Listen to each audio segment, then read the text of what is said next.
Oi, pessoal! Na aula passada, a gente viu um pouquinho sobre a teoria celular e entendeu que ela afirma que todo ser vivo é formado por células.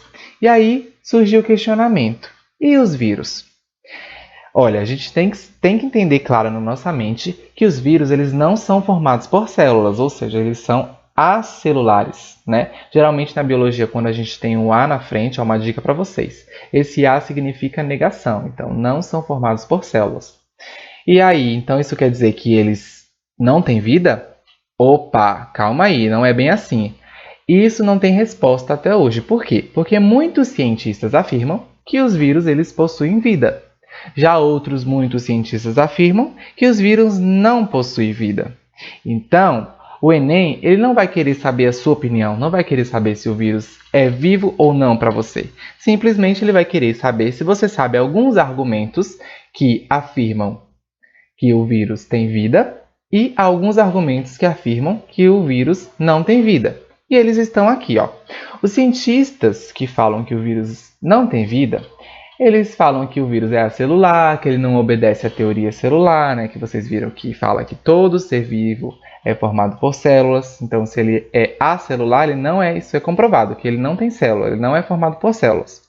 Além disso, esses cientistas comprovam que o vírus ele não tem um metabolismo próprio. O que é o metabolismo na biologia? Então, vamos lá.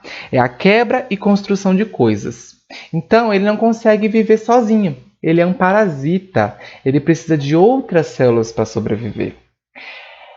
Esses são alguns dos pontos que mostram que o vírus ele não tem vida, né?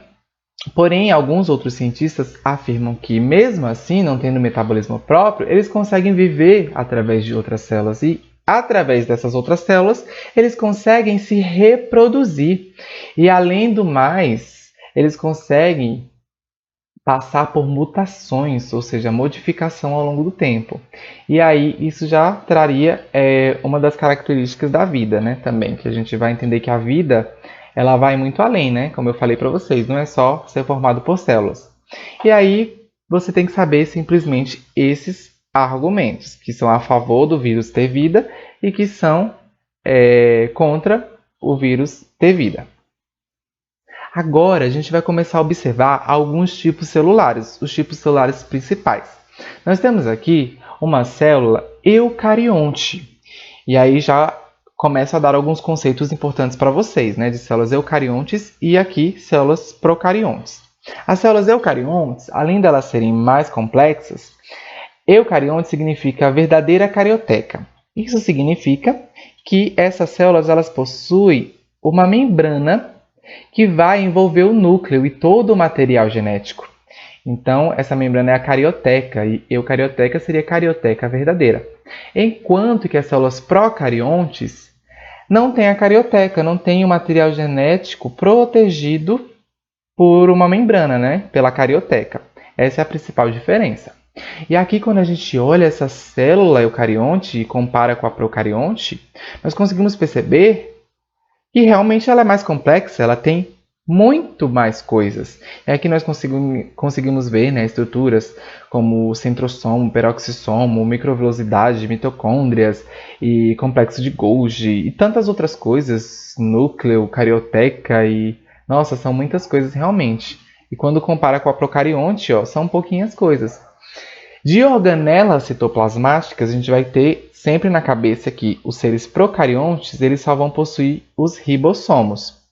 Mas as células procariontes, elas têm outras estruturas próprias, que aí pode ter ou na presença de flagelo, pode ter a presença de cápsula, né, que vai conferir uma maior proteção, né, principalmente as bactérias. A gente tem como exemplo de seres procariontes as bactérias.